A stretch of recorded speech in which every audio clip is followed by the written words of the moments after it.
Hi hello Sankranti హాలిడేస్లో అయితే మేము ఒక మంచి ట్రిప్కి వెళ్ళేసి వచ్చామండి. చాలా ఎంజాయ్ చేసాము.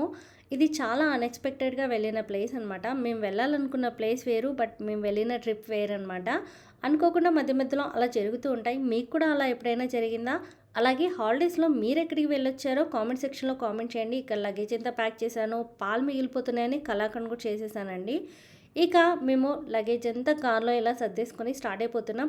ఎగ్జాక్ట్ 3 మేము ఇంట్లో నుండి స్టార్ట్ అయ్యామండి. అండ్ ప్యాకింగ్ విషయంలో మనం వెళ్ళే ప్లేస్ని బట్టి మన ప్యాకింగ్ స్టైల్ అనేది మారిపోతుంది. మీరు కూడా ఇలాంటిది ఫేస్ చేసే ఉంటారు కదా. ఇక కార్ ఎక్కామంటే ముందుగా కావాల్సింది పాటలండి. మంచి ఎనర్జీ బూస్టర్స్ అనమాట. పాటలు లేకుండా అసలు మాకు జర్నీయే స్టార్ట్ అవ్వదు. ఇక్కడ స్టార్ట్ అయిపోయాము. అలాగే కర్నూల్ రోడ్లో ఎల్లోస్టోన్ అనే కేఫ్ దగ్గర ఆగామండి. టీ మాత్రం చాలా సూపర్గా అనిపించింది. అందుకనే చిన్న క్లిప్ తీసుకున్నాను. ఇదేం ప్రమోషన్ కాదండి.